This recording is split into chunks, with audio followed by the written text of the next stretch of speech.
join it? Or would you lead us? I'm sorry.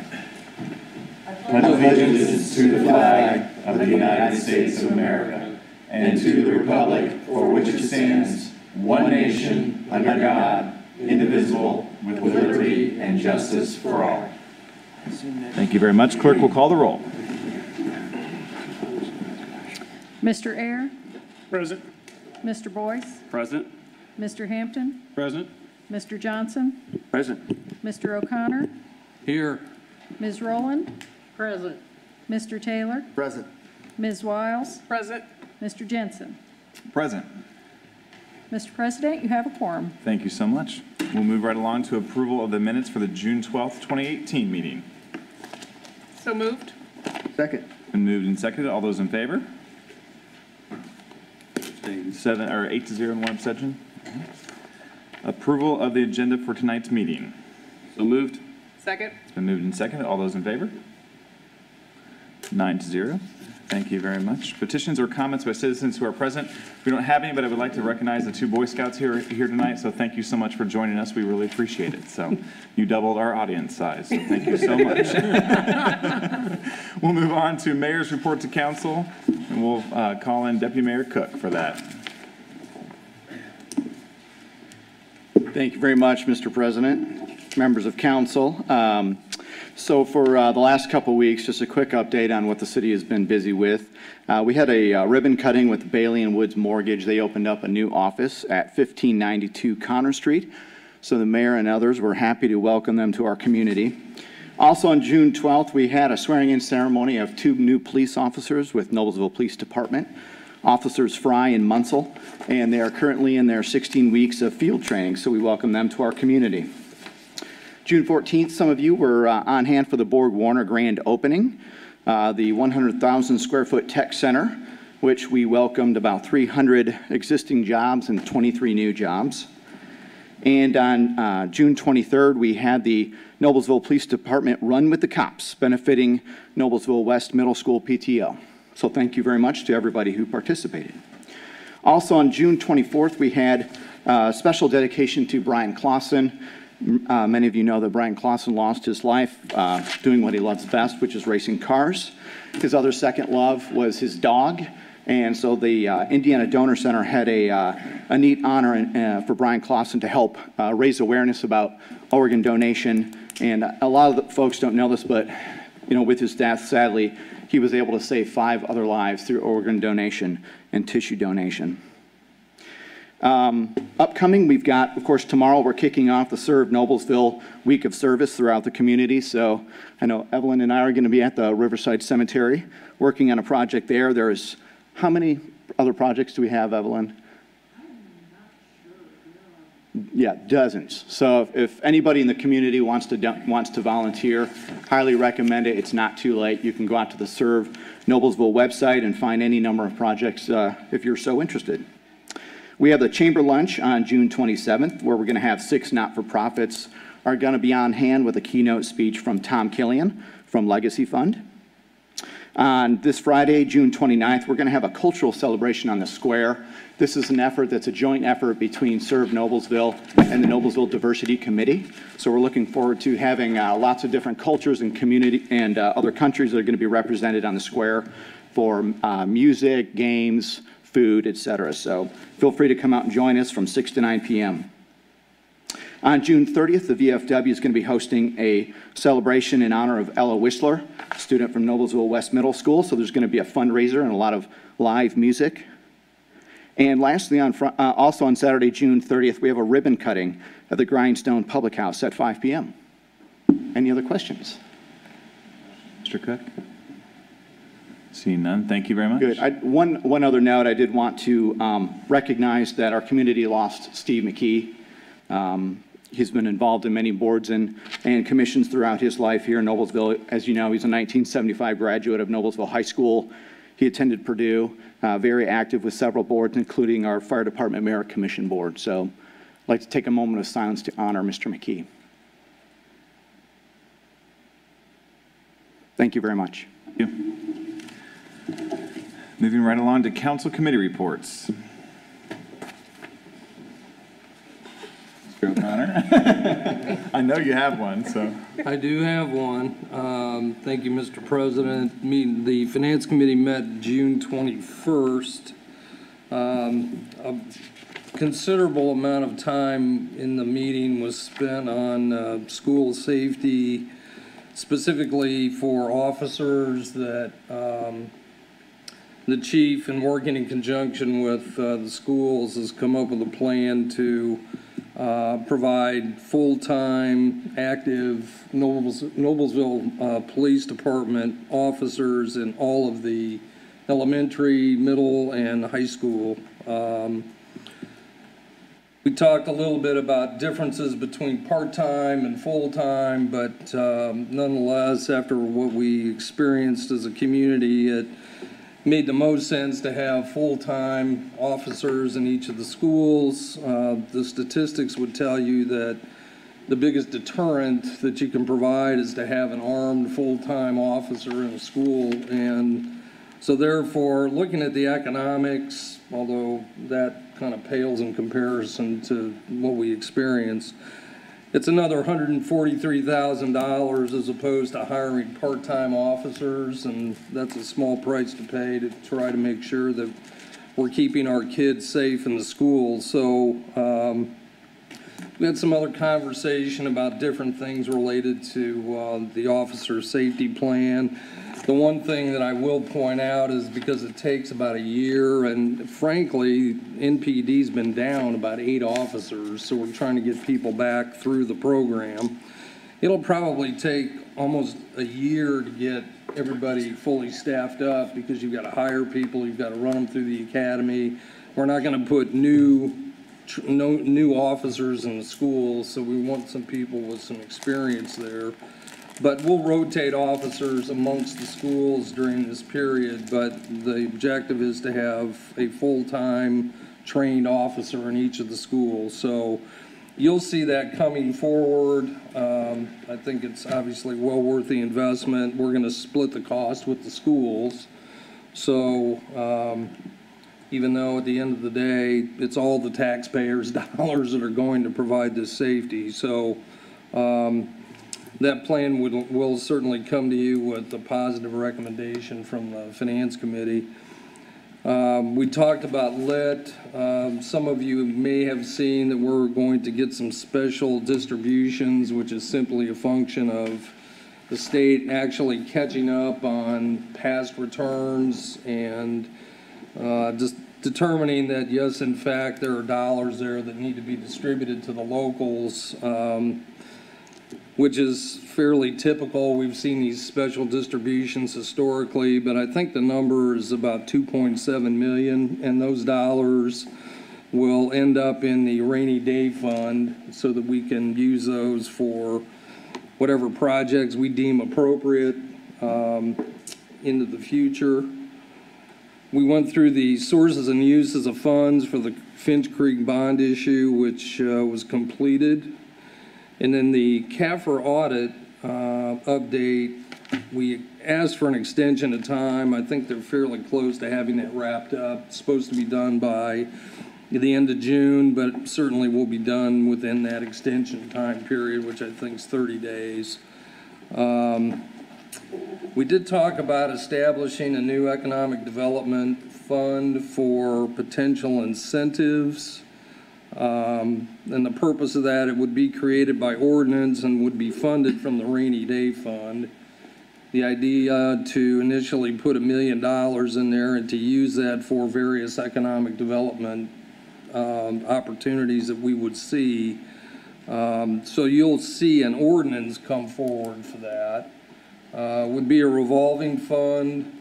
We can choose to fund it to whatever degree we'd like to fund it, but we thought $1 million is a round number and would be utilized for those projects where there's no abatement, but if there is a potential for us providing a cash incentive, that would probably be the place where we would pull the money from, which makes sense. So, and then what's on our agenda tonight is the additional appropriation for the COA debt sinking fund. We talked about that, which is primarily debt payment that has to be made regardless. Other items, several other ordinances that'll be coming forward that are really more housekeeping than anything else. And Mr. Spalding's working on some TIF fund reconciliation, which will help our policy analytics team do a better job of giving us a well-crafted report on what the status of the TIFs are, and then we'll be able to use that on a go-forward basis. So, and the claims come to you with a favorable recommendation.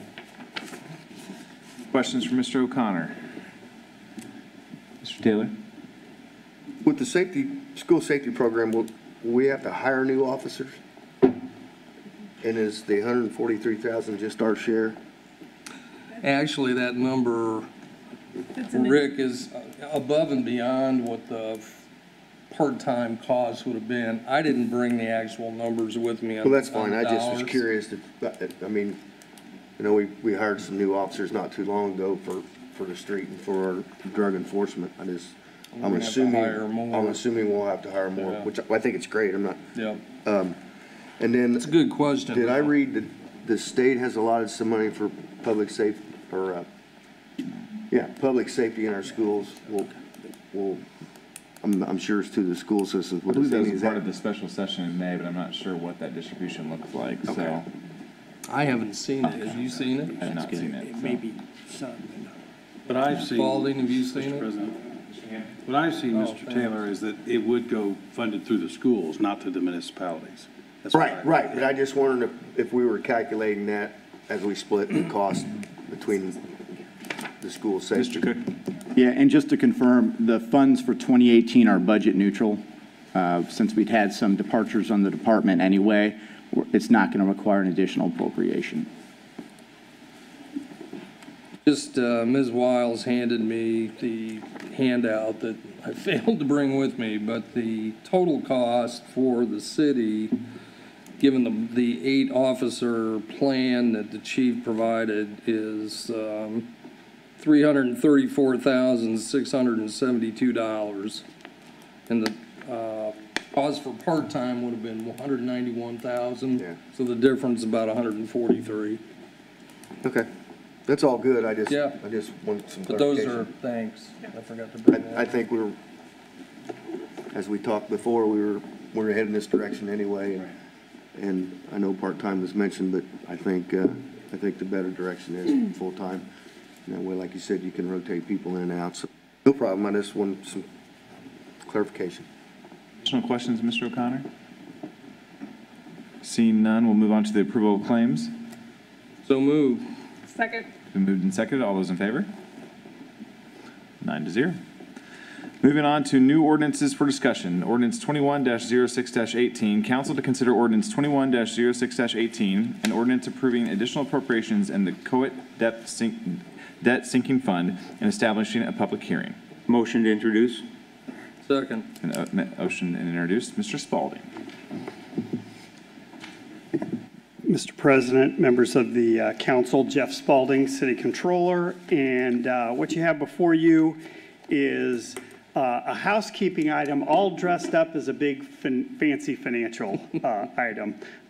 Basically, what is going on here is that the city has a variety of debt obligations. One of those, very specifically, is paid directly with COIT funds, and those obligations are really kind of independent of what you do in the budget. You have to pay your debts.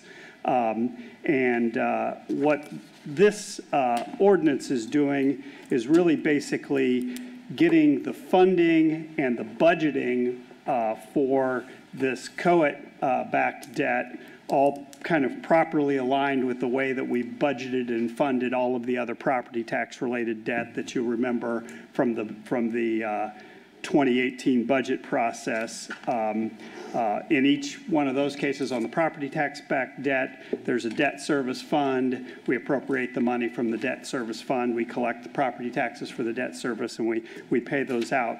What has been the case with this COIT backed bond is it has been paid from what was just previously called the COET Fund. I've renamed it the COET Debt Sinking Fund. And it has historically been paid from that fund, but without going through the appropriation process, similar to what all these other debts had been done, had been done with the other debts. So basically what I'm doing is I'm just kind of, writing that, getting this put in place so that, we will have it for this year as well as kind of a template for future years. So basically what this action is doing is an appropriation of money that the city already has in this COET fund to meet this debt service obligation for 2018. So like I said, it doesn't really represent an action to increase the costs or expenditures of the city, just really to get the budget aligned with the way we'll spend money. The last thing I'll say about it, you'll notice on the ordinance, the other thing we're doing is allocating this expense within that fund to the cost that is being covered by that debt. And that debt, this specific bond issue was for an expansion of Fox Prairie Golf Course. So what you'll see is that within the fund, the appropriation is to the department, which is called Parks Golf, and to the appropriation expenditure series, so that as we track these costs in the future, we will budget and expense these things to the proper department or sub-fund, so you'll be able to see the all-inclusive cost of things, because in the past, this type of expenditure was just expended out of the COET fund but not allocated to golf. So with that, I'll take any questions. Or comments of Mr. Spalding?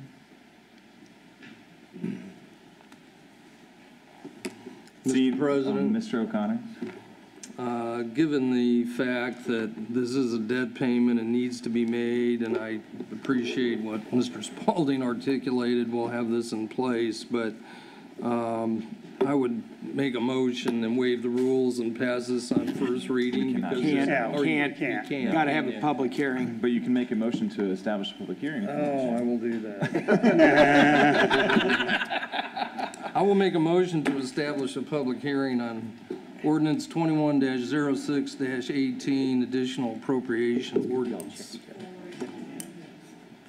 for COET debt sinking fund. For July 10th. For July 10th? Because you have to advertise it. 10th? Is there a second on that? Second. It's been moved and seconded. Do we need to take a hand vote on that? Sure. Yes. All those in favor? 9-0. All right. Thank you very much, Mr. Spalding. See you in a few weeks. Thank you, Mr. O'Connor. Moving on to council comments. I'll say one. Go for a well. Something, just to remind everybody about the firework code, that it's very well represented on the city's website for people to look at as to when you can and cannot show off your fireworks. It's very well, you want to say something about that? Oh, okay. But it just, it's very well written, and just go to the website, city's website, and take a look at it before you have your party. And I might add, in Old Town, they're not abiding by it at all. They've already started. In fact, they started last week. Yeah, they're jumping it a little bit. Yeah. Like there's room to shoot them in Old Town, but you know what I'm saying. Additional council comments? Mr. Cook? I just wanted to save this commercial for the end. You all know about the 4th of July fireworks festival that we have coming up, sponsored by IDI, and the fireworks display sponsored by Terry Lee Hyundai. Robert Harrington could not be here tonight, and he asked me to put in a plug for these commemorative buttons, which are going to be hot items for sale. Thank you, Mrs. Wiles. She's already got hers.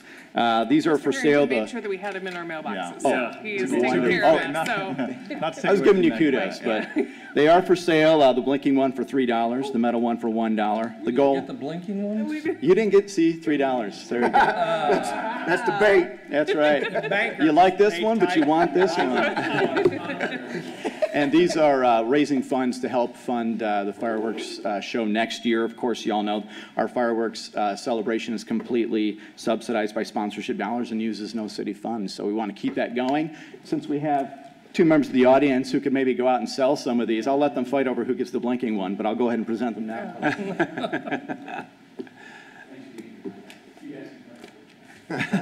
Additional council comments? Seeing none, do we have a motion to adjourn? So moved. It's been moved and second. All those in favor? All right. Good evening. Thank you so much. So